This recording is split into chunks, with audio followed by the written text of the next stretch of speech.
Welcome to another wonderful Susannah Calloway audiobook. We are excited to have you with us. Before we begin the story, please like and subscribe to our channel and share it with friends. This allows us to continue adding free clean Western romance audiobooks for you to enjoy. The following title is copyrighted by Susannah Calloway, Western romance author. Now, find a comfortable spot, relax, and enjoy the story. The Fraudulent Fiancé. Chapter 1. Roxy trotted down the steps of her house, lifting her skirts above her ankles in order to not trip over her petticoats. Her spirits high, she felt as though she had just been let out of school. Except school was years in her past. Instead, this fine day she was going to visit her best friend, Ella. The sun was high, the temperature was mild on this early spring day, and she was going riding with Ella. Just the two of them, and she sincerely hoped she could be of help to her dear friend. She tossed her auburn hair in its thick braid from her shoulder to her back, fairly dancing toward the large structure behind the house. The sound of hammers ringing on anvils and the heat from the fires in her father's forges emanated from the huge open doors. She hesitated as she observed Mr. Hannity, the local constable, standing nearby. He saw her approach, and smiled, tipping his hat. "Greetings to you, Miss Mills," he said in his soft drawl. One might equate his mild manner and quiet voice with weakness. But many a man who made that mistake found themselves on the meaner side of his temperament and the wrong end of the pistol he wore at his hip. Roxy returned his smile, as she had always liked him, and offered a brief curtsy. "Mr. Hannity. A pleasure to see you." Her father glanced up from Mr. Hannity's dapple-gray gelding's near front hoof clasped between his knees. With sharp nails clenched in his teeth, a small hammer and the shoe ready, his brow rose inquiringly. "Pa, I'm in need of firefoot. I'm going riding with Ella. How is poor Mrs. Bennet?" Mr. Hannity asked, sympathy clear on his ruddy face. "Such a shame about young Mr. Bennet. Gone well before his time." Roxy offered a heartfelt shrug. "Not well, sir.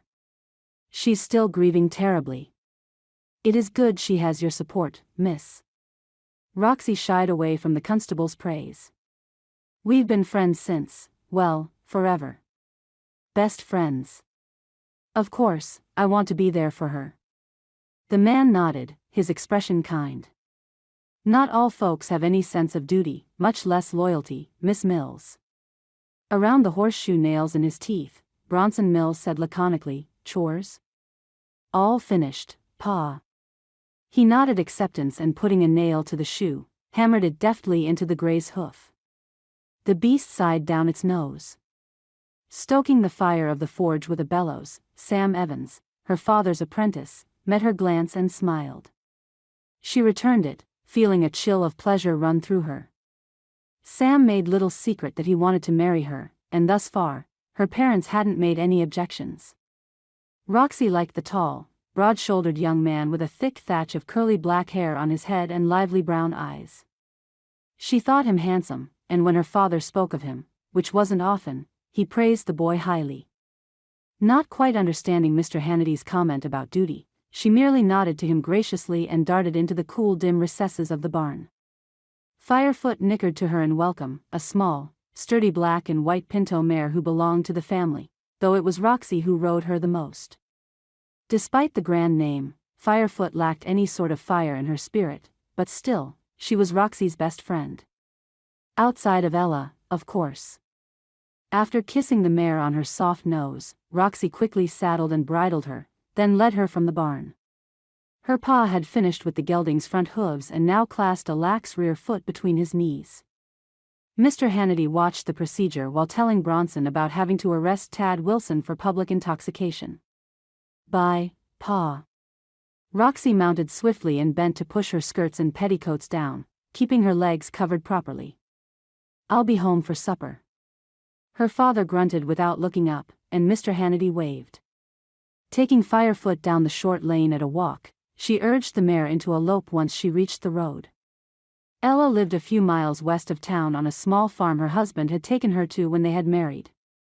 Roxy waved to neighbors she passed, stout matrons in skirts and bonnets hanging up the wash to dry in the sun, small children playing hoops in the dusty lane, a farmer or two on buckboard wagons drawn by draft horse teams on their way to town. Ella promised to meet her halfway, and after riding about 20 minutes, alternating between cantering and walking, Roxy saw Ella on her glossy black gelding. Urging Firefoot into a run, she hollered, waving, to get Ella's attention. Yet, oddly, Ella didn't race to meet her as she usually did. As Roxy drew closer, she noticed Ella didn't seem to see her at all. The black snorted as she reined her mare in and sidled away. At the horse's movement, Ella nearly fell off. "Ella? Are you all right?" Ella, a pretty, fair-complexioned girl with dark brown hair and huge eyes, lifted her tear-stained face toward her friend. She held a lace kerchief against her mouth, choked sobs emerging from behind it.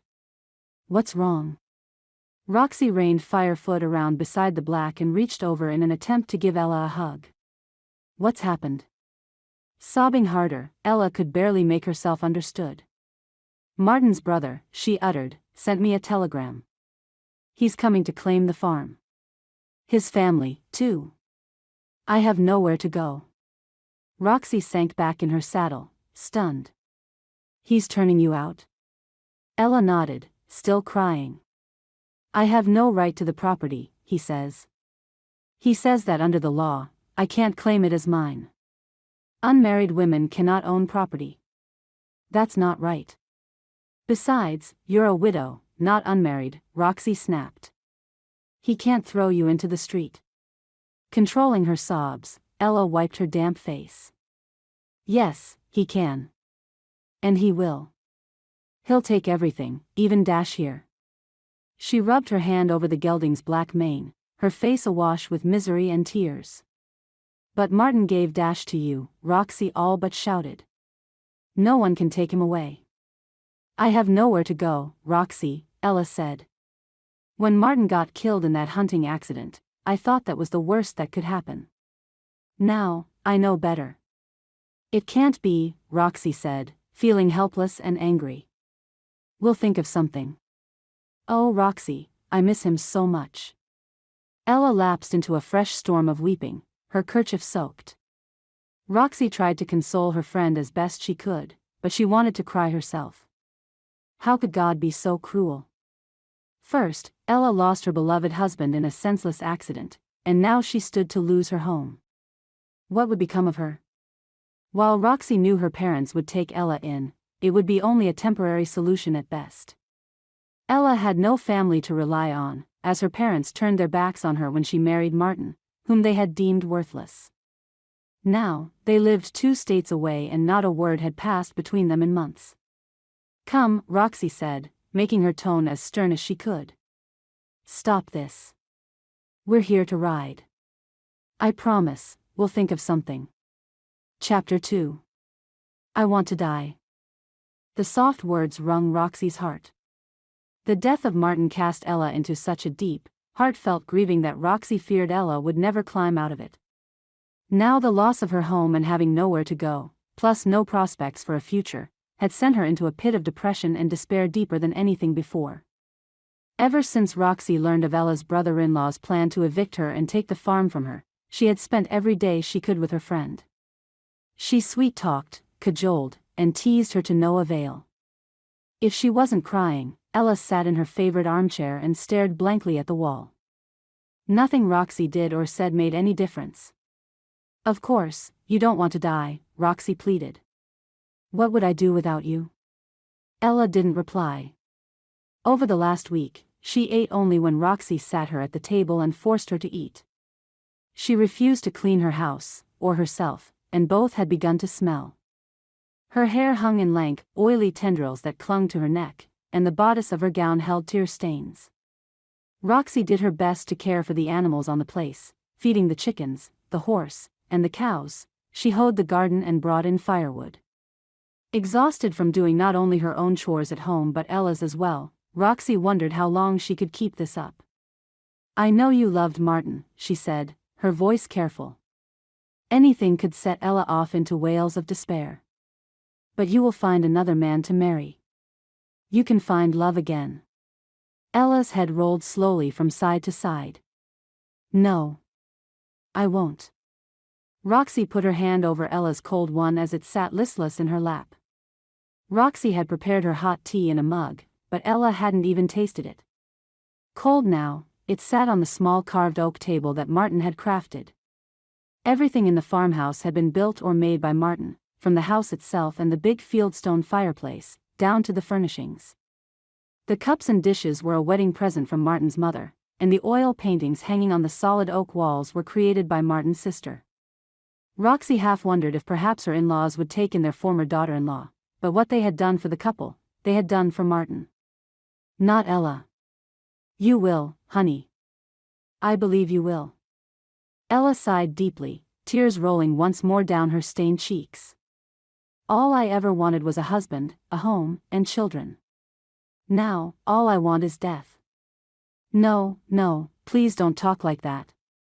Roxy felt her own tears rising at the pain in her friend's voice. Please, listen to me. Your life isn't over. You should go now, Roxy. Ella's voice held no animation, no spirit. She didn't look up from her lap. I need to be alone. Her fear rising, Roxy stood back. You're not going to do anything foolish, are you?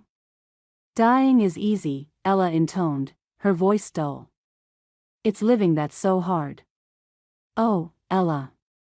Will you be back tomorrow? For a moment, Roxy felt hope that Ella found their friendship worth living for, something that held her to this earth. Of course, I shall, if you want me to. Yes, was all Ella said. Bending, Roxy kissed her friend's cheek. All right, then. I will come tomorrow. Try to sleep. I will. Roxy rode Firefoot home through the setting of the sun, its golden mass sinking behind the Appalachians in the dim distance in a riot of blues, pinks, purples, and oranges. She held the mare to a walk, needing time to think and pray. Surely, God had taken Martin for a reason. She just hoped that God didn't want Ella, too. Chapter 3. 2 days later, Roxy galloped Firefoot nearly the entire way to Ella's house. By the time they arrived late in the day, Firefoot's neck and chest foamed with sweat and she blew hard through her nostrils. Roxy knew she would have to walk the mare down before tying her to the hitching post and offering her water, only adding time before she could talk to Ella, but her conscientiousness wouldn't allow her to neglect it. Ella, she called, reining the mare in at the farmhouse. Ella, can you come out here? Roxy bit her lip in worry when Ella neither answered nor appeared. She would never let a hot horse stand, inviting colic or founder, thus she clenched her fists and walked Firefoot until the horse felt cool to her touch. Promising water in a few minutes, Roxy tied her to the post and hurried into the house. She half expected to find Ella dead by her own hand and braced herself. But Ella sat in her usual chair staring at the wall. She failed to acknowledge Roxy's presence. The stench in the house had intensified, and Roxy wrinkled her nose. Ella? Roxy knelt by the chair. Listen to me, sweetheart. I think I have an answer for you. What answer? Ella's tone held little curiosity. Roxy knew that if her news didn't bring Ella out of her depression, nothing would, and her best friend would be lost to her. Her throat thickened at the thought. You can have a new family, Ella, she said hurriedly. In Wyoming territory. That brought Ella's head and attention up. What? Wyoming, Roxy went on, her voice eager. Start a new life, a new home, a new future. Let Martin's brother have this place, you won't need it. Your dreams can still come true.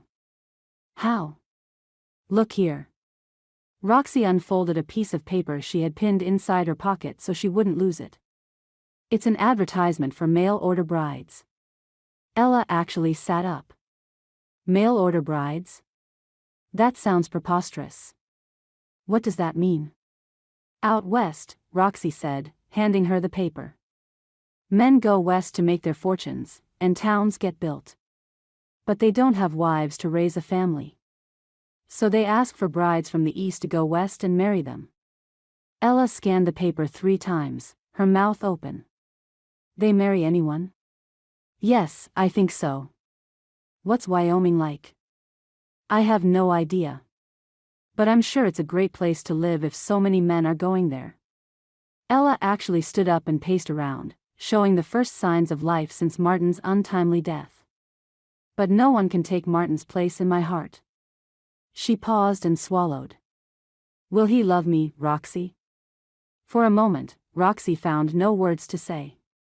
Being married to a stranger certainly didn't equate with being loved. Ella had been blessed once to find a man who loved her unconditionally. Children would have followed in due course. But would a new husband love her as much as Martin had?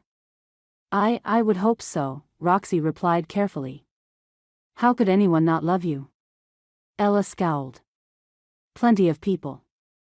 She looked again at the paper she still grasped. I have no other options, Roxy. Her face screwed up in a grimace and then she took a deep breath. But, Martin would want you happy. He'd want you taken care of. But I miss him so much. I know you do, honey. But Martin would want you set up in life. Ella looked at her through teary eyes. You honestly think he'd want me to do this? Roxy swallowed. If Ella didn't do this, Roxy saw no other chance for her. Not now, at least. She touched Ella's arm. I think he would. Her voice was soft. Ella bit her lips together and looked at the paper once again. But I miss him. I know. I miss him so much. I know. Ella wiped her eyes and nodded. She sucked in a long breath. I will do it. God help me, I will do it. Roxy went faint with relief and hugged Ella. You will do well out there, Ella. I can feel it. Ella squared her shoulders. I will go under one condition. Roxy stood back, puzzled and a little wary. What condition? That you go with me. That we do this together. It was Roxy's turn to sag into the chair. But, I'm hoping to marry Sam. My father has been talking to him. Ella knelt beside her, clasping her hands, tears again filling her eyes. I'm not brave like you, Roxy. I can't do this unless you're with me. If I go alone, I won't make it. I can't do this alone. Please. But you're the only one I have in this world. Please, Roxy. Roxy looked at her friend. She loved Ella like a sister, but her plea wasn't fair. Didn't Ella realize that Roxy had dreams for her own life? But still, could she truly desert her friend in such an hour of need? Ella. Hope filled Ella's dark eyes. You'll do it? You'll come with me? Roxy's mind whirled. Perhaps, if she got Ella settled out west, she could return and begin a courtship with Sam. Would that be possible? She studied Ella, who was showing the first signs of interest in anything since the tragedy. Without thinking further, she uttered, yes. I will go with you. Leaning close, Ella kissed Roxy's cheek. Thank you, dearest friend. Numb, Roxy rose from the chair. I must go tell my parents. They won't be pleased. A look of regret passed over Ella's face, but she didn't give voice to it. Instead, she said, I'm sorry, Roxy, but I need you. Roxy hugged her then went outside to give Firefoot water. Ella walked out onto the porch behind her. It was the first time she'd been out of the house in days. Roxy took that as a further sign that she needed to do this, whatever the cost. Firefoot drank thirstily. The sweat had dried on her black and white coat, and she looked ready to run the entire way home. Will you be back tomorrow? Roxy nodded. Start your letter to the agency in the advert, and we'll take them to the postmaster tomorrow. She mounted her horse and reined her away, but Ella's quiet voice halted her. Roxy, she said. You're saving my life. You know that, don't you? Roxy raised a smile. Then it's worth it. Chapter 4. Absolutely not. Bronson Mills, normally a man who spoke little and raised his voice even less, thundered from his place at the head of the supper table. Roxy cringed while her little sisters, Betty and Joyce, sat wide-eyed with their forks halfway to their mouths. Her mother Patricia, as soft-spoken as her husband, closed her eyes. Her lips moved as though she were praying. Roxy met her father's gaze firmly, yet without defiance. She knew what she had to do. "I have to do this, Pa. Ella can certainly go west without you," he went on, his tone less harsh. "Sam is a very good man and will make you a fine husband. I would be proud to call him my son. And you will." Now the entire family stared at her, her mother's eyes opening wide. Roxy tried not to smile, for she hurt inside. She hated deceit in any form, and being forced into it due to circumstances didn't help. What she planned might very well be wrong in the eyes of God. Silently, she pleaded for help and mercy. "I'll go west with Ella," she said. "I'll see her married and happy, settled into her new life. Then I will come home and marry Sam." "And what about lying to Ella?" her mother demanded. "And the man you propose to marry in Wyoming? What you plan is trickery, plain and simple." Roxy bowed her head. "I know. But if it saves Ella, then I must do it. However misguided. I will pray for God's forgiveness." "And Ella's?" Roxy nodded. "Hers most of all." "The trip itself is dangerous," Bronson said. "You might both be killed. We will travel by railroad. It's much safer than by stage." "I heard there were wild Indians out west," Betty chimed in. "What if you get scalped?" Her 10-year-old voice sounded entranced by the idea. "If you get scalped, can I have your room?" Joyce asked. Roxy tried to wither them both with a glare. "I will be fine." Bronson frowned. "We don't know that's true. Newspapers report attacks from the Dakotas, Nebraska, and Kansas." "Roxy, I know you care for Ella, but this is madness." "Madness to want to save her? Then consider me mad, Pa."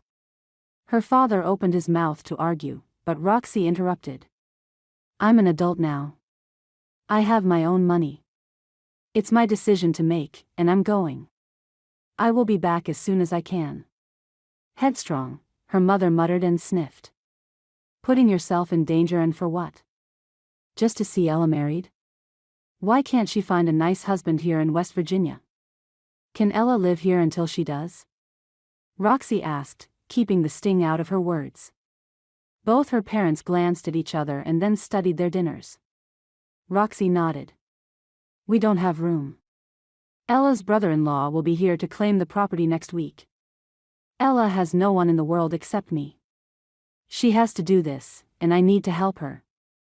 Bronson cut a piece of his meat, put it into his mouth and chewed thoughtfully. "You'll come back?" "Yes, Pa." "And marry Sam?" "Yes." He said nothing for long minutes as the family resumed eating in uncomfortable silence. Roxy, too, cut and chewed her mother's delicious roast, but her stomach churned with anxiety. While she was indeed an adult and could make her own decisions, she wanted her parents' blessing on this. Just as she hated deceit and lies, she also despised the notion of not obeying her parents. Her father finally nodded. "Very well. A month should see Ella married and you back home. I will agree to this." Relief flooded Roxy. "Thank you. When do you leave?" Roxy knew her mother now accepted the situation once her father made his decision. She had never gone against her husband in anything during all the years of their marriage. Bronson's word was law. "The train arrives in 3 days," Roxy answered. "And Ella wants to give you dash, Pa. Before Martin's brother comes to claim him along with everything else." "That is a very nice horse," Bronson remarked, "but I will buy him for $20. I will not have it said that I cheated a widow." Roxy nodded. "He is gentle enough for Betty to ride. I'll take the horse when you both get on the train. I will pay her then, and she can write me a bill of sale. While you pack, the girls and I will prepare extra food for the two of you," Patricia offered, rising from the table. "You will need it for the journey." Despite the lump in her throat at the prospect of being away from her family, wonder rose within Roxy's heart. She was to travel by train through parts of the country she had never seen before, and she was to meet new people. It would be an adventure, and one that promised a considerable amount of excitement. Chapter 5. Their bags packed with clothing and mementos, and with boxes filled with fried chicken, cooked slices of beef, ham as well as hard cheese, bread and apples, Roxy and Ella stood at the train station with Roxy's family. Ella had bathed and washed her hair, though her pale pink dress hung on her from the weight she'd lost. Yet, she smiled and the light of hope filled her blue eyes. Roxy's heart filled with joy at the sight of it. Ella passed Dash's reins to Bronson and handed him a paper that informed any who read it that she legally sold the gelding to him. In his turn, he gave her $20. Betty and Joy stroked the horse's silken nose as Patricia fussed at Roxy's clothing. "I know you will take good care of Dash, Mr. Mills," Ella said, putting the money in her small handbag. Bronson merely nodded, inspecting the animal. Ella took her bags down from the saddle's horn and cantle and set them on the wooden planks of the station's walk. She also set down a gunny sack that was obviously heavy by the way she struggled with it. "I want you to have this, Mrs. Mills," she said to Patricia. "In here are paintings, my fine silverware, and a few pieces of wrapped crystal and perfume Martin bought me." Patricia gasped. "Surely you should take them with you, dear." Ella smiled, shaking her head. "I'm needing a fresh start, ma'am. I cannot do that by dragging the past with me." Patricia embraced her. "I will pray you find what you seek, my dear." As the train rumbled into sight, smoke billowing from its stacks, Roxy hugged her mother and sisters, tears streaming down her cheeks. She felt as though she were leaving permanently, and not just for a month. She kissed her father's cheek as he smiled down at her. "Mind your manners," was all he said. In a rush of hissing steam and the squeak of wheels, the train halted beside them, its piercing whistle announcing to all who heard that it had arrived. The station master came out of the small building as the crew came down from the locomotive. The conductor and master engaged in talk of schedules and rail lines, while men in coveralls and caps, smelling of smoke, helped Roxy and Ella carry their bags aboard and stow them. With final tear-filled goodbyes, Roxy and Ella climbed into the third car. Choosing a set of empty seats midway down the aisle, they peered through the dusty windows. Waving wildly, with tears flowing as they waved, Roxy watched as her family turned to depart for home. "I can't watch them any longer." "Why not?" Ella took her hand. "If I do, then I'll never see them again." "That's a superstition," Ella said, smiling.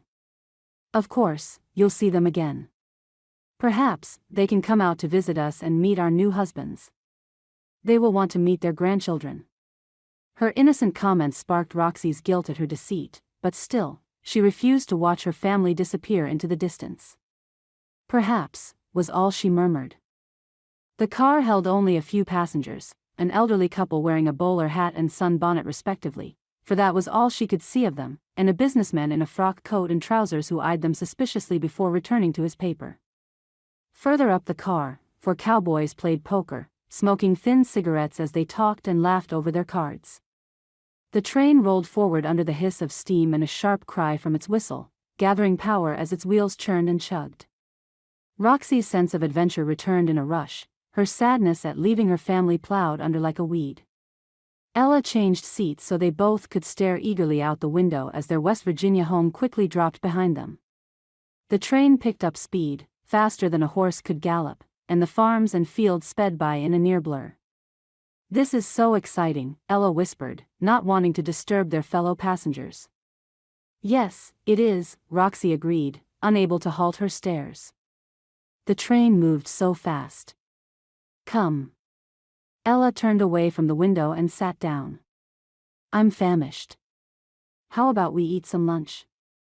Over the course of the week that the train took them across the country toward Wyoming, it stopped frequently to allow passengers off and to permit others on.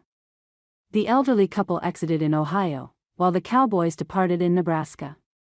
In Kentucky, a middle-aged, somewhat emaciated woman embarked, and later told the girls she had tuberculosis and was moving west to preserve her lungs.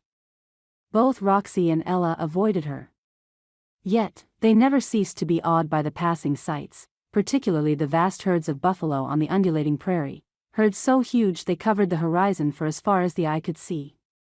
Small family groups of pronghorn antelope loped away from the noise of the train, and flocks of birds rose up to darken the sky only to land further away. Roxy grew accustomed to sleeping sitting up, lulled by the steady rocking of the train. Raised to be kind and generous to others, she often shared their food with others who weren't so fortunate as to bring a box of supplies along. She and Ella found their kindness repaid when a mother with 3 children offered them sweet cakes from her stores. Yet, as eager as they were, Roxy and Ella soon grew fatigued and snappish with each other as the long days and nights ran into each other and never seemed to end. Chapter 6. At long last, the train slowed to a stop in the small village of Plum River, Wyoming. Gathering their belongings and the last of their food stores, Roxy and Ella staggered off the train, numb with exhaustion. The station master emerged from his building, checking his pocket watch, as the crew unloaded the bags belonging to those passengers who disembarked. A small crowd gathered to greet the train, asking for news, seeking those they came to meet. "Who is supposed to meet us?" Ella asked, sinking to a bench beside the station. Roxy joined her, their belongings on the floorboards at their feet. "I don't know," Roxy replied, gazing around, searching for anyone who might be searching for them. "I sent telegrams saying when we'd be here, but I didn't get replies before departing." With a sinking feeling, Roxy watched the crowd disperse. The station master returned to his office, and still no one had arrived to claim them or show them to a place where they might stay. Roxy had enough money to ask for a room at the hotel if it wasn't too expensive.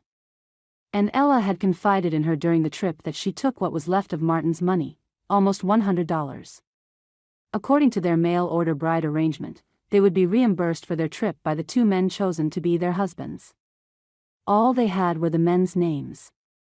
She and Ella had taken a risk to be sure, one that seemed enormous now that they were there.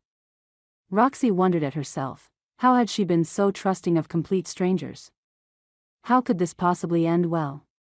The sun began its westering descent, and she knew they couldn't sit there all night. As Ella rose to ask the station master the way to the hotel, a young man looking to be in his middle 20s hurried up the wide dirt main street of the town. In Roxy's eyes, he was very good-looking in a happy-go-lucky sort of way. He owned shaggy reddish-gold hair, bright hazel-green eyes and a wide, cheerful smile.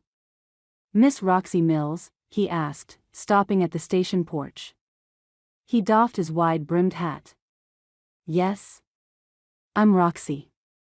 I am so happy you're here," he said, his smile even wider, walking to her.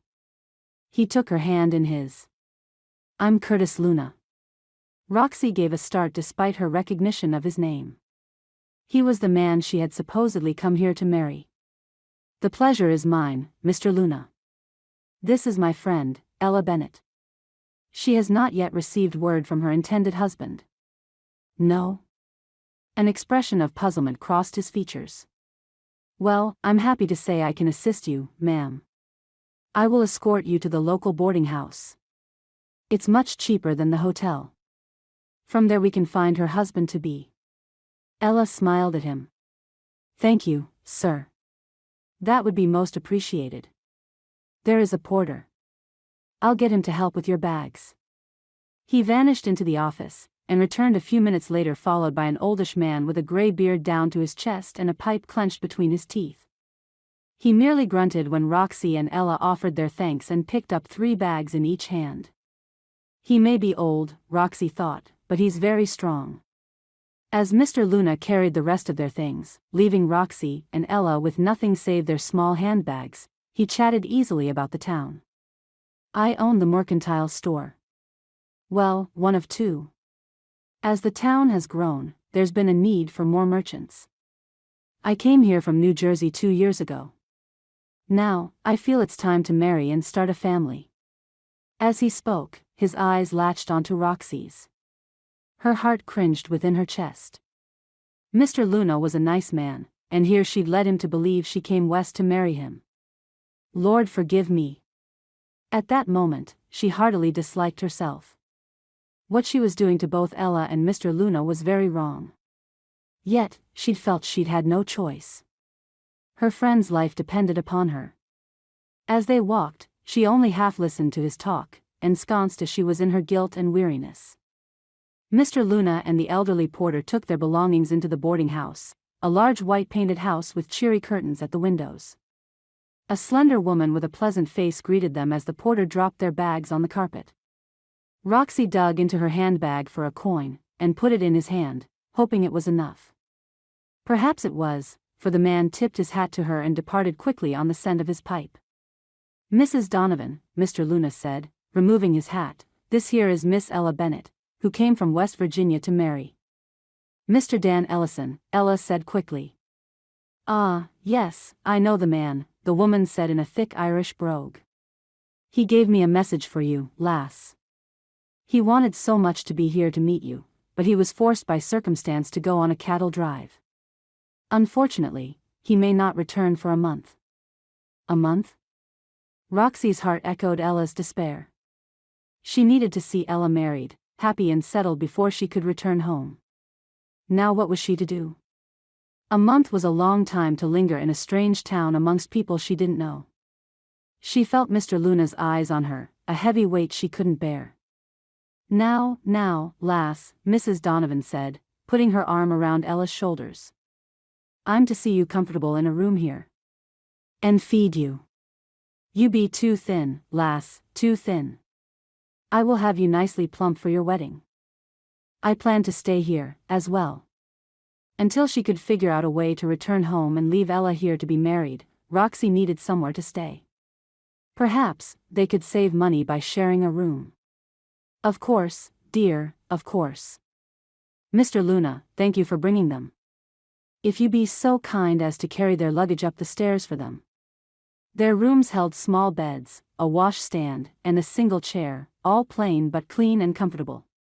What Mrs. Donovan quoted for a month's rent gave Roxy hope that she wouldn't run out of money anytime soon.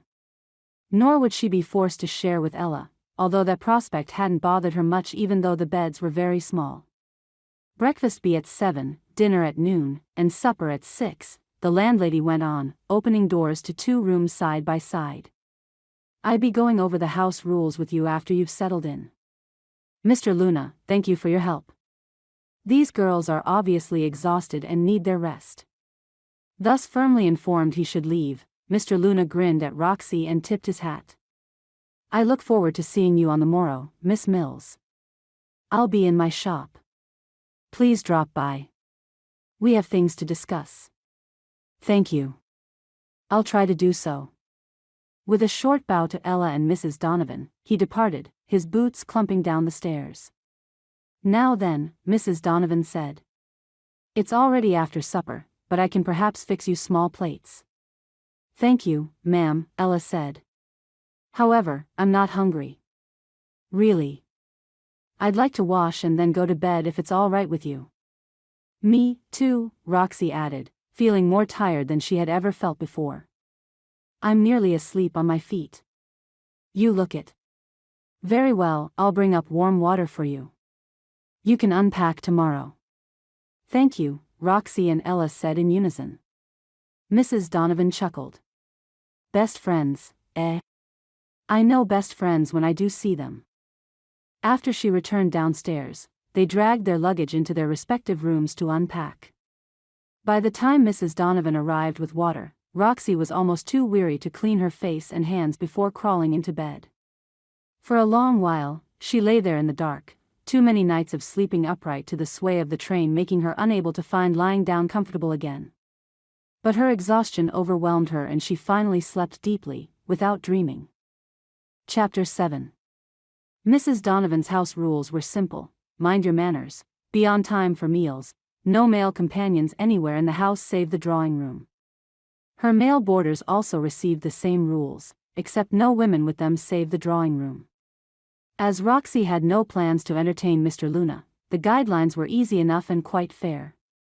After breakfast, Roxy and Ella finished unpacking and settling into their rooms. Feeling rested and with improved spirits, they donned sun hats with ribbons under their chins for a walk out into the town. Men on horseback or on foot tipped hats to them, and the women that passed them smiled. Roxy saw few children playing and wondered about the number of men in Plum River needing wives. Your future husband is very handsome, Roxy, Ella said. It was on the tip of her tongue to suggest Ella marry him and forget the absent Dan Ellison. But she merely asked, "You think so?" "Oh, indeed I do. You two are a match." Roxy glanced at her, askance. "Why do you say that?" Ella laughed. "You seem so much alike. Carefree, fun-loving, always smiling." At that moment, Roxy thought she'd never smile again. Besides, Ella's pronouncement was ridiculous. How could she possibly know a thing about Mr. Luna? She'd met him for only a minute the day before. Ella went on. "I hope Mr. Ellison is as handsome as your Mr. Luna. And I hope he looks at me the way Mr. Luna looks at you."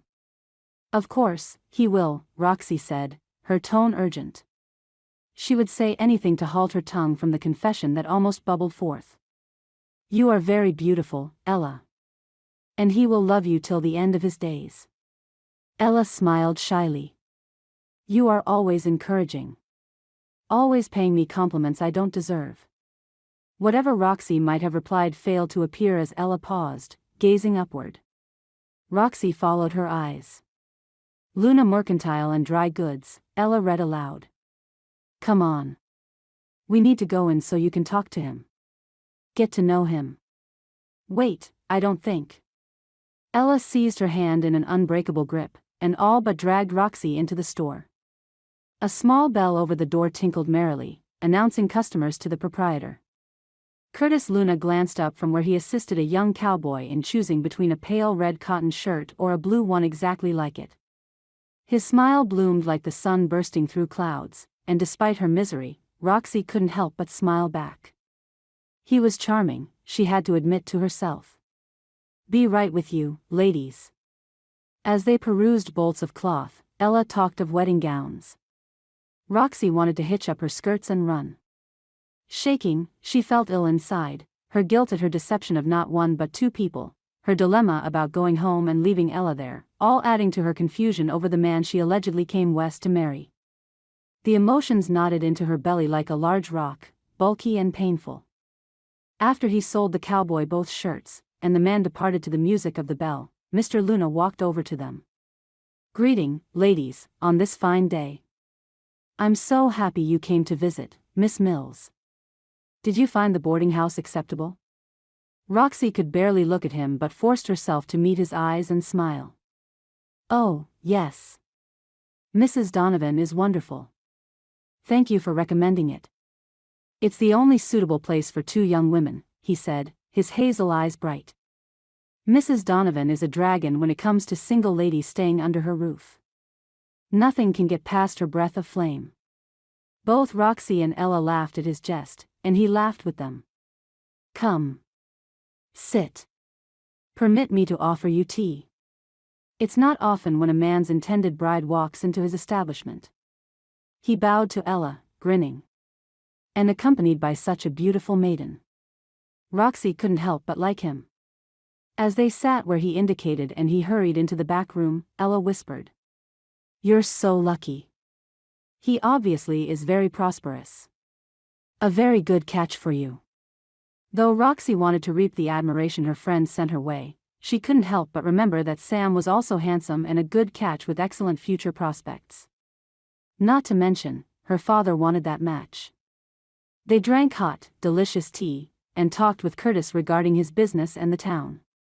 Roxy found she truly liked him, and if she weren't determined to return home and marry Sam, she might have found herself looking forward to marrying him. He had an easy way about him, and Roxy felt comfortable in his presence. Nothing in his manner triggered her instincts of danger or threat. But as their talk turned toward her home in West Virginia, Roxy remembered Mrs. Donovan's rules. Noon was but minutes away. She stood up abruptly. "I'm so sorry, but we have to go. Mrs. Donovan will be serving dinner soon. Thank you for the tea." "Wait," he asked, his hand on her arm. "May I escort you to dinner tonight? There is a lovely cafe not far from here." Roxy felt the urge to say no, to avoid him until she could safely leave Plum River. But he was so eager, so hopeful, that she found herself agreeing. That would be nice. 6 o'clock? Mr. Luna beamed. 6, it is. I'll come to the boarding house to fetch you. She smiled back. I'm looking forward to it. Nicely done, Ella murmured as they walked back out onto the street. Oh, dear God, Roxy thought in despair. What have I done? Chapter 8. Mr. Luna arrived at the boarding house promptly as 6, wearing a light gray coat over a white pressed shirt and black wool trousers. His black boots shone with polish, his hair still damp from a washing. He doffed his hat as Roxy walked down the stairs with Mrs. Donovan.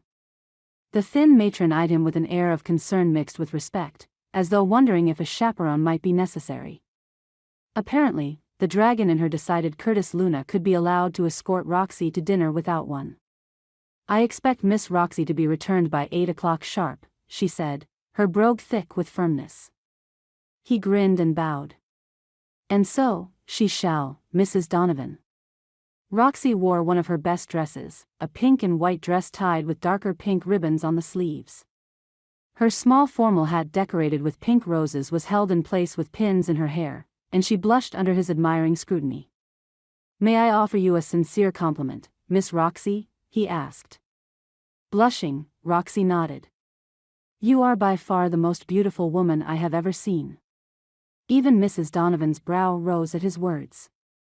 Roxy had nothing to say, her mouth felt numb, and she half wondered if she could make intelligent conversation with him over supper. Gently pushing Roxy forward, Mrs. Donovan said, Off with you now. I must feed the others. They are waiting on me. Mr. Luna placed Roxy's arm in his and put his hat back on. As they walked out the door and down the street, Roxy felt as though he treated her as he would a queen. Respectful, kind, considerate, and above all honorable. Without a chaperone, she should have felt nervous, anxious about his intentions. Despite her mother's dire warnings of stepping out with a man without a chaperone, she never once considered that his goals for the evening were anything less than what they were. He didn't say much during the walk to the cafe, and Roxy had no idea how to start a conversation with him. While she felt slightly awkward, his comfortable manner made conversation seem unimportant. Content to walk with her arm in his, she wondered how it could be that she felt any measure of ease with a man she met only the day before. The cafe held a few dining patrons, a few cowboys at a nearby table and other men in charcoal coats murmuring in quiet conversation at another, while the town marshal and one of his deputies, badges prominent on their chests, ate their meal in the far corner. She and Mr. Luna were the only couple. The proprietor, a short, stubby man with a bald scalp and clean apron, hustled forward to greet them. Ah, welcome, Mr. Luna, he said expansively, offering Roxy a short bow. Please come this way. What a lovely lady you have on your arm. Welcome, miss. Thank you, Mr. Abrams, Curtis replied, smiling down at Roxy. This is Miss Roxy Mills, my future bride. What a handsome couple you make, Mr. Abrams gushed as Roxy gave him a small curtsy. Congratulations to you both. Here, sit, both of you. Our special tonight is a lamb stew with carrots, beans, and my own garden squash.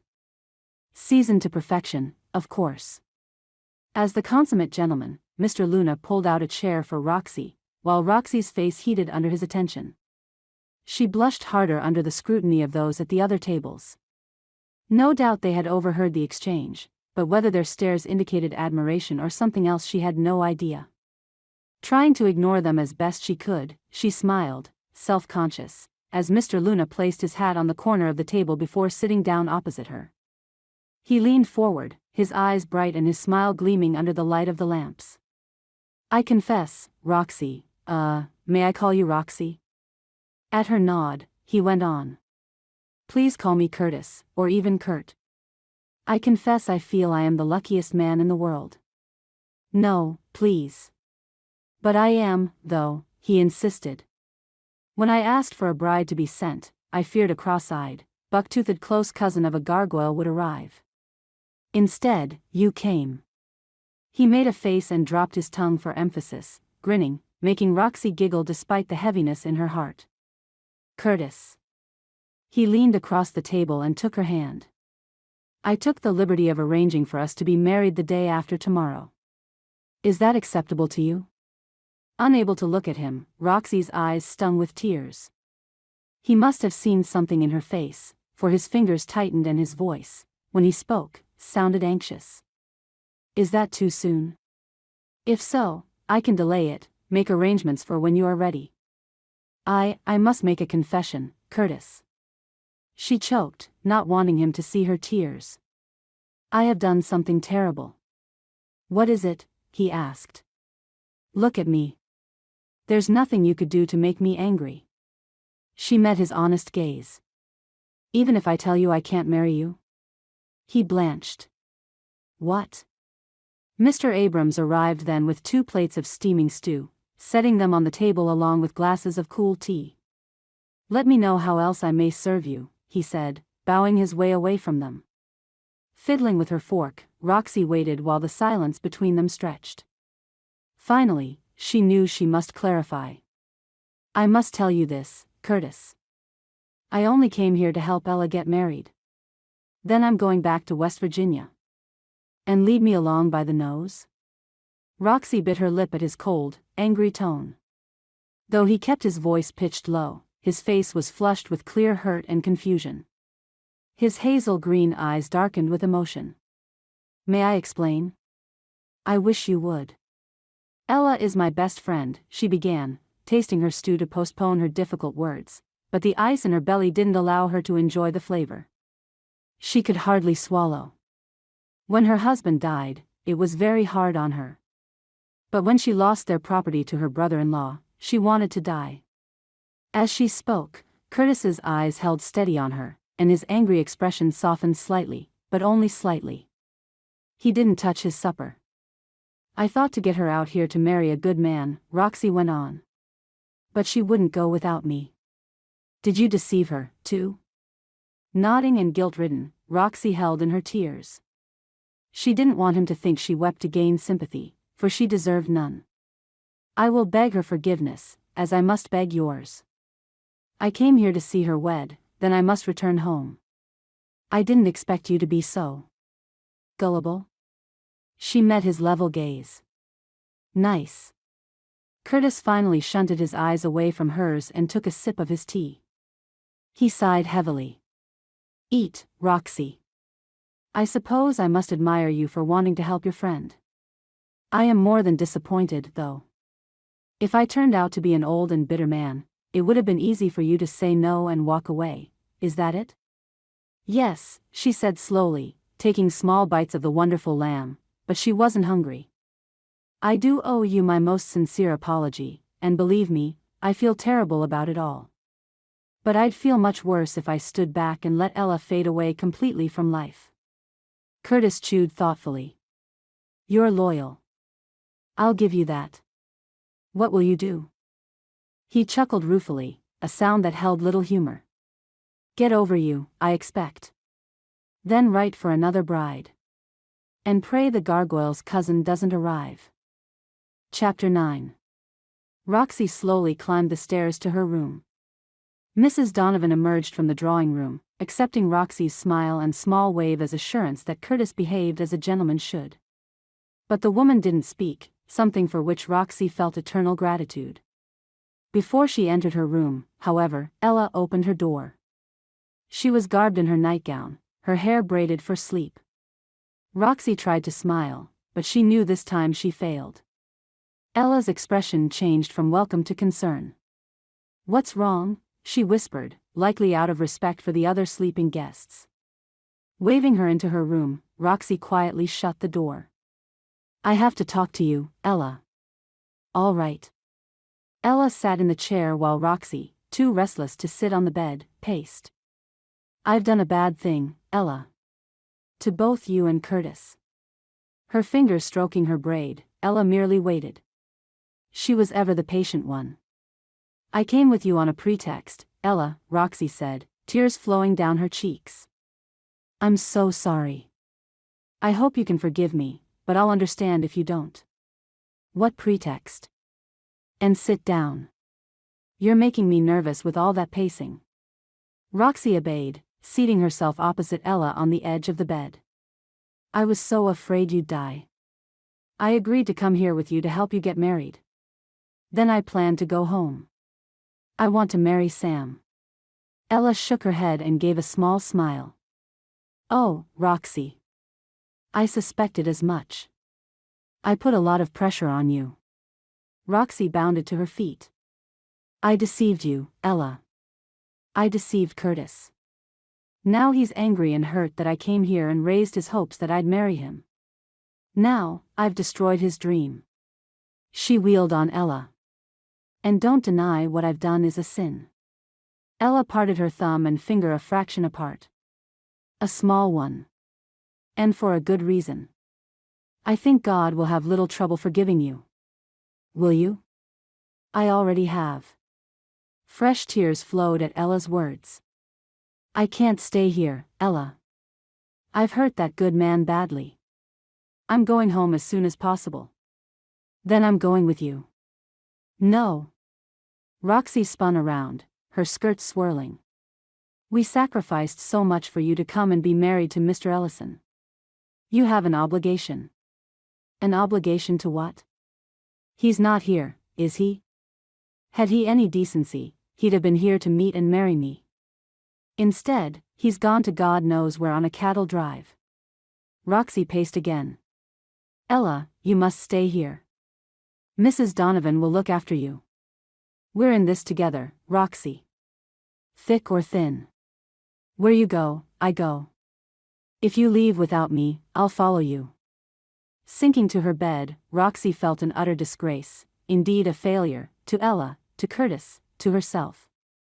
The bed dipped as Ella sat beside her, her hand stroking her hair. "Don't cry, Roxy. I know you did it all for me, and I appreciate and love you for it. All the more reason we shouldn't be separated, not now. I know now how foolish and selfish I've been, wanting to die because Martin did. And because his wretched brother wanted my home. Because of you, I'm stronger now. But you remain my dearest friend, and we shall remain together." Roxy hugged her tightly. "Then we go home together." The next day, Roxy and Ella stared at the trainmaster in shock. "What do you mean, no train for a month?" He pulled out his pocket watch, glanced at it, and blew out from beneath his thick mustache an impatient gush of air. "Just what I said, miss. The next train heading east won't be here for at least 4 weeks. Perhaps longer. There are repairs being made to the tracks. Now, if you'll excuse me, I have paperwork that needs done." He herded them outside, and shut the door, leaving them to stare at one another. "Now, what do we do?" Ella asked. Roxy all but collapsed on the bench. "Unless we plan to walk 2,000 miles home, we've no choice. We wait." Ella took her hand. "Maybe it won't be so bad. We can explore the town, spend time with Mrs. Donovan, enjoy ourselves like when we were girls. I don't have much money, Ella. What I'll pay for room and board is what the ticket will cost. Now, you don't worry about that. I'll take care of you. Why don't we go tell Mrs. Donovan what's happening?" While their Irish landlady smiled broadly at the announcement they would be staying for a month, she eyed Roxy sidelong with a raised brow. True to her heritage, she didn't hesitate to ask why Roxy was refusing to marry the man who was deemed the best catch in town. "What be the trouble, lass? Did he have bad breath?"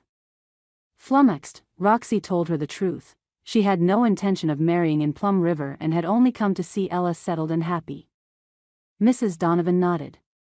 "I applaud your loyalty, lass, and your honor. But you be letting the best bachelor in town escape you. You do be better off remaining here and marry the lad." Roxy dropped her eyes. "But I'm obligated to marry my father's apprentice." Mrs. Donovan stroked a gentle finger down Roxy's arm. "A proper muddle, that is. But you do be here, and yon apprentice a long way off. Curtis Luna be a good man, and fathers have a way of forgiving daughters for marrying what their hearts desire." On that, the woman walked regally into the drawing room, leaving the two to gape after her. Chapter 10. Despite her determination not to see Curtis, to avoid the embarrassment and the hurt she caused him. Running into him seemed almost predestined, and rather too often for it to be coincidence. Mrs. Donovan asked the girls to run to Luna Mercantile for her. She needed thread one day, buttons the next. Then, oh my goodness, she forgot that she needed a yard of lace, and would they be so good as to fetch it for her? She had an account with Mr. Luna. While neither Roxy nor Ella were fooled for a moment, they hadn't the heart to deny Mrs. Donovan her whimsical notions. Yet, even if their landlady hadn't sent them to his store, Roxy seemed to run into Curtis everywhere. If she walked down the street, it was inevitable that he would be walking the other way. At any of these meetings, engineered or accident, Roxy always offered him her smile and a downcast face. It wasn't that she played a game. It was simply fair that she not lead him on, or so she thought. For his part, Curtis treated her with distant respect, his smiles for her both warm and sad. Yet, she couldn't help but notice his expression brightened whenever he saw her. "I hope you are well, Curtis," she said, when once again, Mrs. Donovan sent her on an errand. "Yes, I am, Roxy," he answered. "Thank you for asking. May I ask you something?" "Of course. I thought you would have returned home by now." Roxy felt herself flush to her hairline. "The train won't arrive for weeks." "I see." She thought she heard him also say, "Good," but whether the word was intended to be sarcastic or heartfelt, she had no idea. Instead, she gathered Mrs. Donovan's current necessity and hurried out. The next time she walked through his door and asked for a yard of pale blue wool that Mrs. Donovan needed for a dress she wanted to make, Roxy had a question of her own. "Did you, send for another bride?" Curtis glanced up from cutting the cloth. "Yes, I did." "Oh." She wasn't prepared for the lightning stab of jealousy that speared her. It was almost as though she'd been struck in the heart with an arrow. Yet, she told herself sternly, "I'm leaving. What do I care?" His decision haunted her in the deep dark of the night when sleep failed her. She tossed and turned on her narrow bed, cold one minute, hot the next. "I like him," she thought restlessly. "He means nothing to me. Of course, it was right that he sent for another. And I'm leaving. What will his new bride be like? I don't care, I want to marry Sam." When at last she slept, she dreamt of a happy-go-lucky grin, gleaming eyes, and tousled red gold hair. She often dreamt of children with auburn hair and fractious grins. She dreamt of chasing them through their mischievous shenanigans, laughing and hugging them, happy in her love for Curtis. Then she'd waken in the darkness before dawn with cold sweat trickling down her ribcage. "I'm to marry Sam," she'd say to herself over and over. "I'm to marry Sam. I'm to marry Sam." Her refrain deserted her as the bell over the door tinkled its happy song when she next went to his shop. Her heart lifted at the sight of him, smiling as he assisted a customer, laughing as he bent to offer a child a lollipop. She broke into a sweat upon seeing his infectious grin include her as though they were intended to marry after all. Then the cold truth descended. She'd told him no. He planned to marry another. It was done.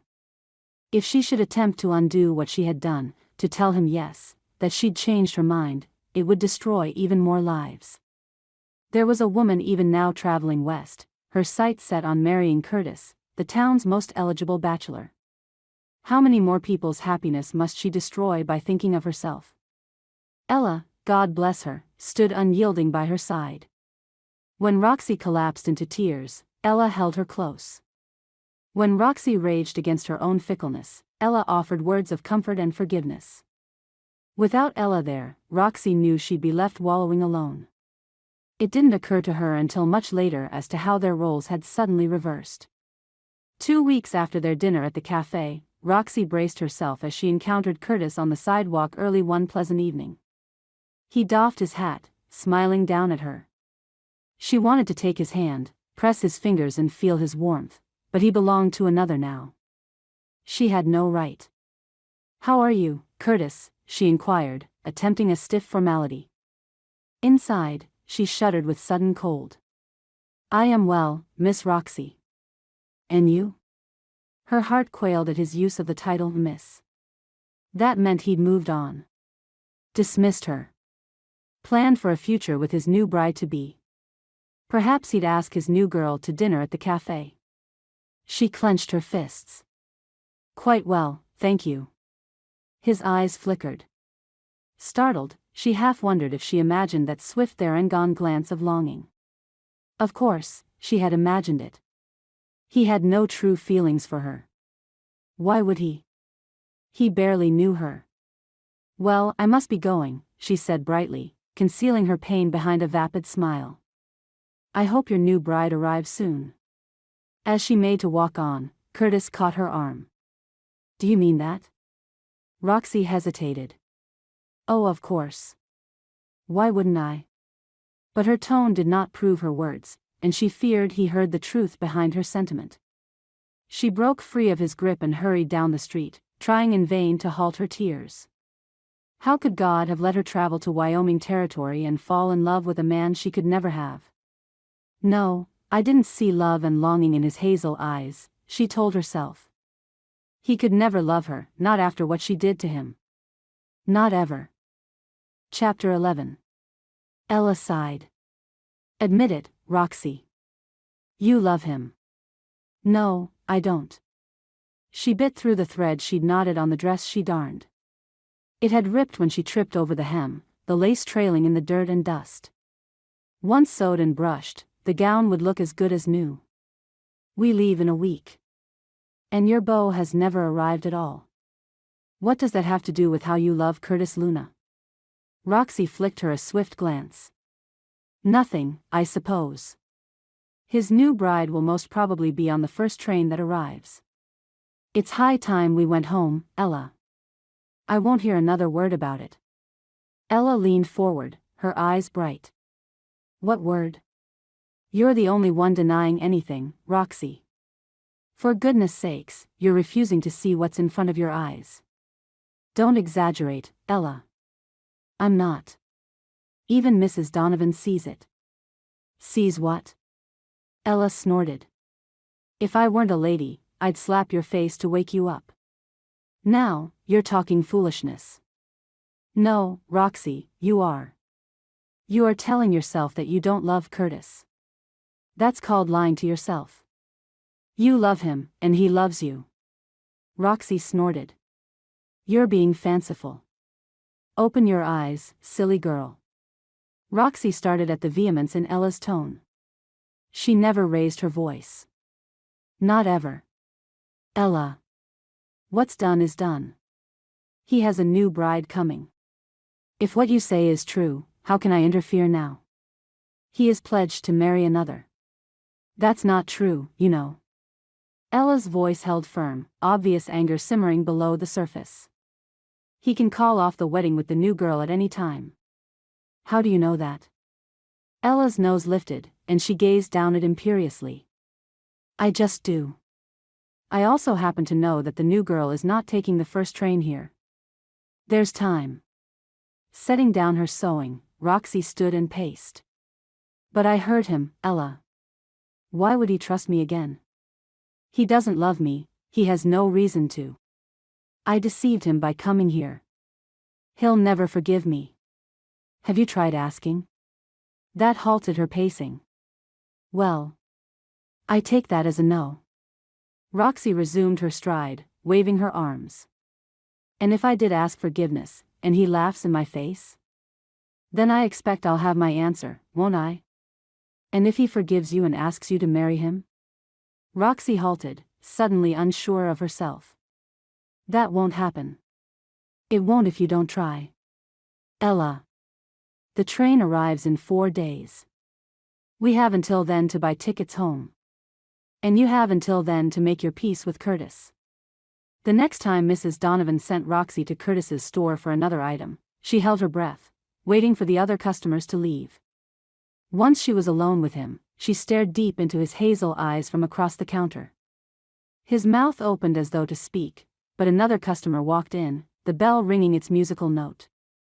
Embarrassed and her face hot, Roxy turned away and walked out the door. It's not going to work, she complained to Ella 2 nights later. I've done too much damage. I can't get him alone to talk to him, and I doubt he wants to talk to me anyway. Try harder. Roxy blew out her breath on a deep sigh and glared at her best friend. It's over, Ella. We're getting on that train the day after tomorrow. Ella merely sipped her tea and smiled. Are we? Chapter 12. Roxy packed her few belongings in the bag she arrived with, preparing for her long journey on the morrow. Her heart heavy, she tried to imagine her future happiness with Sam, a familiar man in a familiar setting, her parents and younger sisters looking on with approval. Yet, when she gazed into her future, she saw Curtis's face, not Sam's. Her children had their father's red gold hair, not black. But she'd gone too far, she knew. She owed Curtis that much, happiness with a woman who hadn't broken his heart. I don't deserve him, she decided. She remembered his disappointment and hurt and knew she had destroyed her integrity with him. The best thing she could do for Curtis was get out of his life. Roxy, lass, can you run to the mercantile and fetch me pins? I thought I had plenty to get me though this dress, but it seems I've run out. In the boarding house kitchen and under Ella's smirk, Roxy sighed. Yes, Mrs. Donovan. She rose from her chair and walked to the doorway. Coming, Ella? Why no, Roxy. I have to fix the lace on my petticoat before we travel. I'm sure you'll be fine by yourself. As Roxy let herself out, she knew she heard giggles behind her. She just knew it. While cursing was unladylike and beneath her, Roxy suddenly understood the need to grumble under her breath. Her own spiteful thoughts lasted until she walked through the mercantile doorway, its chimes announcing her presence.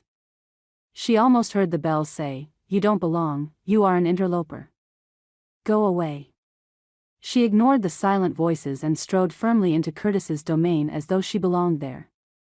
As he didn't appear right away, Roxy took a moment to glance around at the neat shelves, the merchandise displayed to maximize sales, the prosperity of the place. During her weeks in Plum River, she knew that folks tended to buy from Curtis rather than his competitor down the road. Though she had only gone through the doors to that other store once, she'd heard whispers through town that Curtis gave better weight in trade and lower prices on his merchandise. His honesty and integrity weren't just rumors, but truth in fact. At least, according to the townspeople who regularly bought from him, anyway.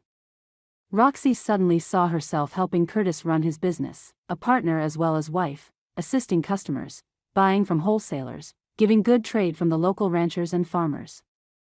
I'd love it, she thought, as she waited for him to emerge from the back room. He gave fair value for goods, selling those goods at a better price to those in need, helping folks who had little to pay to advance their fortunes. Curtis is a God-fearing man. Hello, Miss Roxy. She spun around, her face growing hot. Hello, Mr. Luna. His brow raised at her sudden formality, Curtis came around from behind the corner and walked toward her. He stopped a few feet away, at the social requisite distance between mere acquaintances. Why that should bother her, she had no idea. But it did. His eyes didn't quite hide a strange emotion. What was it? A flicker of something, yearning perhaps? Confusion? I came to get some pins for Mrs. Donovan, she said, her voice sounding hoarse to her own ears. Of course. Turning to a sideboard with many drawers, Curtis opened one and took out a small packet. Roxy walked to him, closing the distance. When he turned back around, she stood directly in front of him. He gave a start, then a tiny smile crossed his lips. He opened her hand, placed the packet in it, then closed her fingers. For a long moment, she stared deeply into his eyes, his hands still on hers, and this time she recognized what it was that she had seen earlier, his heart. Curtis, she began. Hush, he murmured. Bending his head, he placed a light, tender kiss on her lips. Closing her eyes, Roxy leaned into it, wanting more, breathing in his heady male scent, sensing his strength. She moved closer, inviting. The bell chimed. Panicked, Roxy broke and spun away. Tears of mortification and self-consciousness spilled down her cheeks, and she brushed past the tall man who held the door for her. She barely recognized the town marshal and didn't thank him or acknowledge him. Walking fast, she all but trotted down the wooden sidewalk to the boarding house. Inside, her sobs hitching in her chest, she put the pins down on a table in the drawing room and fled upstairs. Roxy? She ignored Ella and ran to her room. Locking the door behind her, she fell onto her bed, weeping. She didn't come out until the next morning. Chapter 13. Despite her lack of sleep, Roxy felt composed and determined. Today, she would be going home. Her bags were packed, and she carried them down one at a time to place beside the door for the porter to collect. Ella's were already there, and Ella herself stood just outside the door in the morning sunlight. Mrs. Donovan emerged from the kitchen with a basket. "Can't be seeing you go without making sure you be fed on the journey," she said, setting the heavy hamper down next to their things. Roxy pressed money into her hand. "Thank you so much for everything, Mrs. Donovan. I'll never forget you or your kindness." The tall woman gazed down at her. "I be thinking you make a bad mistake, lass. But it be yours to make. I'll not stop you from leaving." Roxy nodded and went out the door. Ella glanced at her, her face impassive. "We have time before the train comes." "Time for what?" Ella gazed back out at the nearly empty street. "Saying goodbye for one." Roxy's throat closed. She said nothing. An hour or so later, as they stood and waited, not speaking, the elderly porter, his pipe clamped between his lips and his beard waving in the light breeze, stomped down the street toward them. In the distance, the train's whistle sounded, smoke from its stack curling upward from beyond the town's buildings. Roxy could contain herself no longer. Wheeling, hiking her skirts, Roxy ran down the street. Past men hurrying on to their business, with some turning to stare after her. She took no notice. Only seeing Curtis mattered. Her stout shoes thumped on the wooden walk, and her breath gasped from her lungs. Bursting through Curtis's door, she slammed it shut before the bell finished its announcement. Curtis glanced up from perusing a catalog. "Roxy?" Tears and sobs erupted before her throat shut down. "I can't do it," she choked, stumbling toward him. "I can't leave. I love you." His strong arms caught her before her knees gave out. Her hands crept around his neck as once more he bent to kiss her. This time it wasn't a sweet, tender kiss, all his soul went into it. His passion, his love, his longing swept her away in that single kiss. She melted against him, breathless and hungry for more. He picked her up in his arms, laughing, kissing her cheeks, her lips, her eyes. "I was hoping you'd come around," he managed around the kisses. "I've loved you since the first moment I saw you." "I've been a fool," she admitted, leaning her cheek against his shoulder. "I'm so sorry I hurt you. Can you forgive me?" "I already have." Roxy nestled against him, feeling happier than she ever thought possible. "Will you marry me?" Gazing up at him, a smile quirked her lips. "Ask me again." "Will you marry me, Roxy, the light of my life? Will you spend the rest of your life making me happy, as I plan to spend mine making you the happiest woman in the world?" "Oh, Curtis," was all she could get out. "Is that a yes?" Roxy nuzzled her nose against his, teasing him. "I will think about it." Another voice piped up.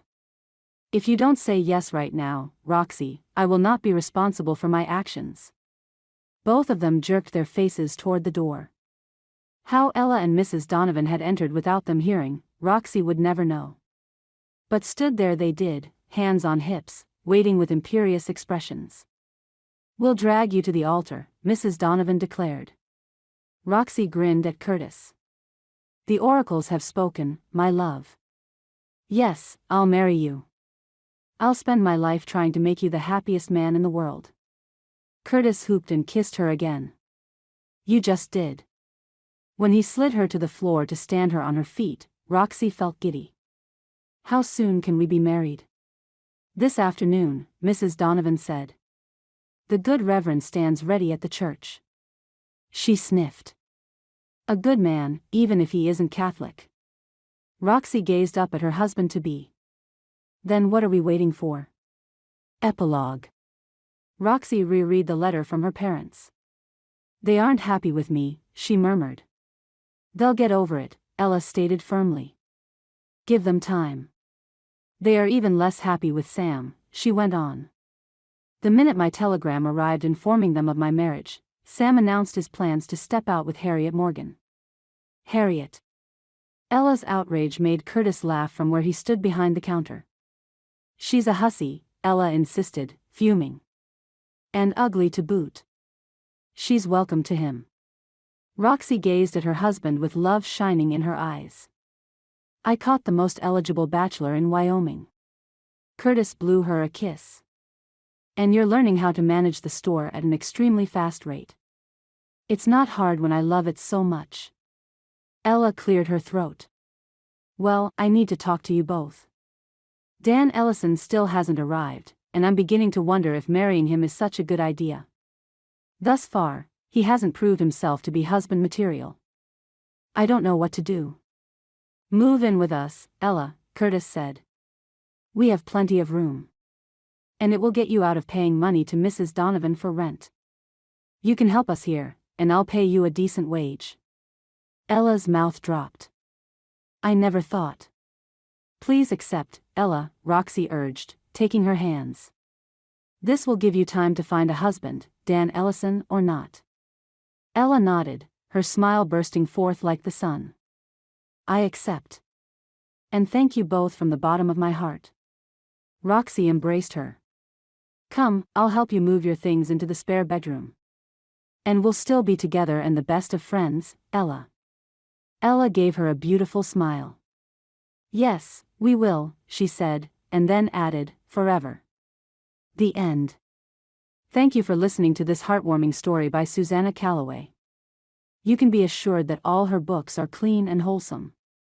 To find other romances by Susannah Calloway, as well as the other authors at Tika House Publishing, visit www.tikahousepublishing.com. Remember to hit like and subscribe, and we will see you in the next Susannah Calloway Western romance.